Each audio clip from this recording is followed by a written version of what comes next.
Uh, you know, so my question to you guys is this: what is holding us back? What is holding Imperial Valley back from getting there? You know, going like full green?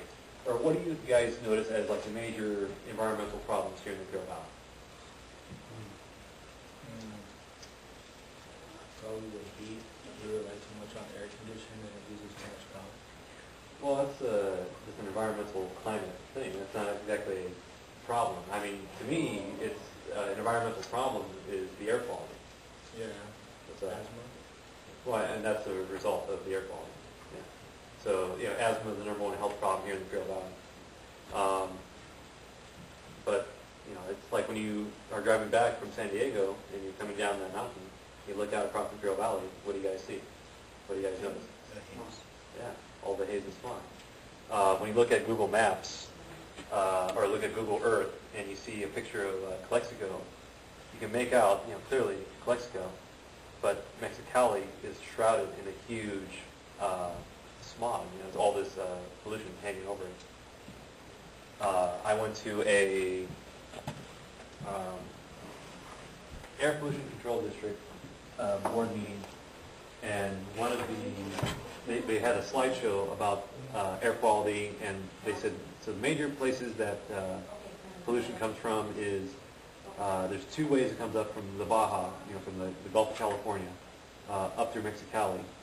There's one source coming from over the mountains in San Diego, and there's another source coming down from Los Angeles and through Palm Springs. And the thing is, where the bad air goes is it actually hovers right over the land between Brawley and Imperial. So all the bad air quality is right there. Between Brawley and Imperial? Your name, ma'am? Specifically, no, I don't want my name. I'm afraid Obama might come after me. I'm just asking, when you say pollution, are you referring just to air or to water pollution? Because one of the biggest problems with pollution in the valley is the New River. Yes. Is that on? It's on. I'd rather not. Oh, I can. Sorry. Oh. This book sounds to me like a fatalist book. I was listening, and I've been to many meetings. At the beginning, was that a foreword by Robert Kennedy? Yes. The foreword sounds fatalistic to me. Totally fatalistic. We are doomed. He took this how many years has he been gone? The doomsayers about the environment where, like, we're going with resources. I mean, they've been talking about it for like the past 10 years or so, but. Well, but the introduction, the little blurb there, you know, actually it was an introduction, I think, of Robert Kennedy, fatalistic. Then your author comes on and he tells us all the things that we are trying to do, dig, drill, coal, all the things that have been proposed or have been done, and then he cut them down that they are not. And in the end, I hear him proposing from slavery, and by the way, you know why they say that economy went up and that things look better after slavery was abolished. Do you know why? It's because it led to the Industrial Revolution. Well, that was later. That wasn't immediately after slavery. But that's what, you know, but that is, in the book, it does cite that as the major cause of the Industrial Revolution. It was because of this. If you read history, you will know that in many countries, including the United States, once slavery was abolished, they did not include their slaves or ex-slaves in their census. So they looked like nobody was poor. But it wasn't that good at all, because people had to learn to work. They didn't do their own work. But it did not go from bad to immediately the Industrial Revolution. You have a lot of years in there to build this up. They did not include the blacks in their census. What it sounds like to me is he's trying to promote another class of people, another level. We have what we have is the poor class, the blue class or middle class, and then the upper class. And then you have levels within those two. He's trying to somewhere in there inject a green class. Where would he put it?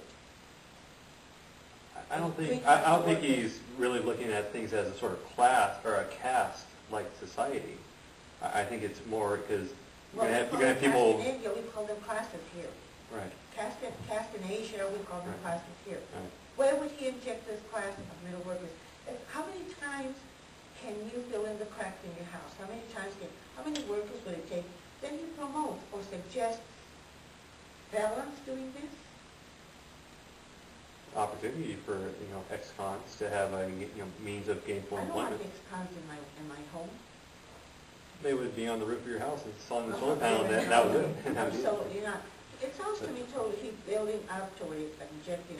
It sounds more to me more than worried about the economy, more than worried about the environment. It sounds like to me like he's promoting another class, trying to inject it. Really? Yeah. That's interesting that you said that. I didn't even think of it that way. Because it did catch me, the green collar, because you always think of blue collar, white collar. But I think he's kind of just using that as a play on what we already have. Blue collar, white collar workers, members of the community are suffering at this point. From what?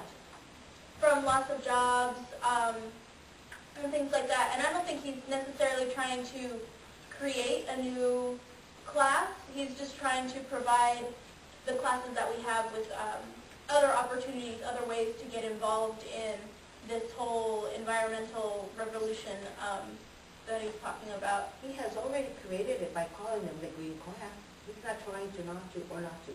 He already has by calling them a green class. He has already classified them as a green class. Well, first, ma'am, he didn't really call it a class. He calls it job, collar, job. Collar, yes. It's a set of jobs. It's a new set of jobs that he's saying that can be. Carpenters already do that. Right. That's what Joe the carpenter does already. Yes. Right, and so that's a new thing that can be added to Joe the Carpenter's portfolio. Since housing construction is going down, what are carpenters going to be doing these days? They're not going to be building houses. But we're not even in a recession.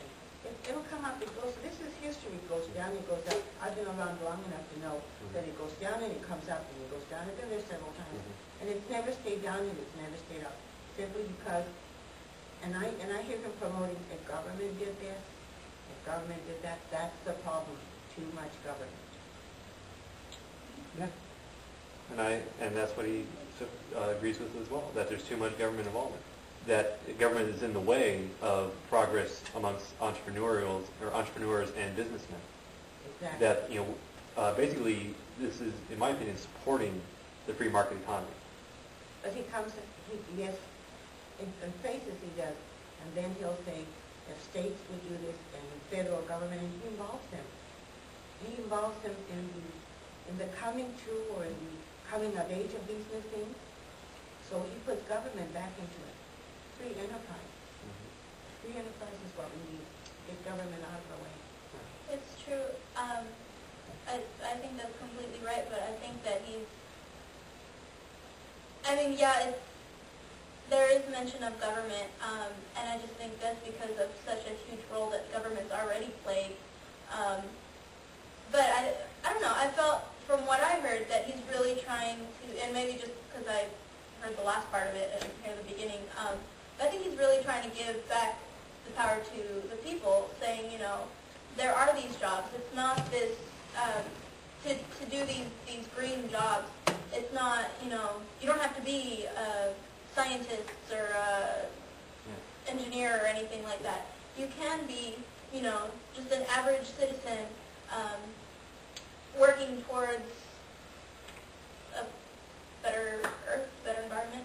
But he is giving that power to the people. He's saying, you know what, these jobs are not out of your reach. These jobs are attainable. They're, what do you call it, accessible to the general population.